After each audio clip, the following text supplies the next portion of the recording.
Oknum polisi diduga memukul dan memaki pengemudi ojek online di Jakarta Barat. Aksi penganiayaan ini viral di media sosial. Dalam video yang diunggah akun Instagram @jkatnews, terlihat pengemudi ojol mengenakan jas hujan menuntun sepeda motor.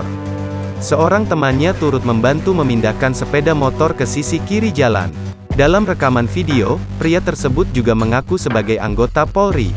Kata-kata umpatan keluar dari mulut pria tersebut. Tak cuma itu, pria mengaku polisi itu juga memukul kepala pengemudi ojol. Beruntung, pengemudi ojol masih mengenakan helm. Rekan pengemudi ojol yang coba menengahi malah jadi sasaran kemarahan oknum polisi. Pria diduga polisi itu kemudian pergi dari lokasi setelah pengemudi ojol menyerahkan STNK miliknya. Terkait hal ini, Subit Paminal Bidang Propam Polda Metro Jaya telah mengusut video yang viral tersebut.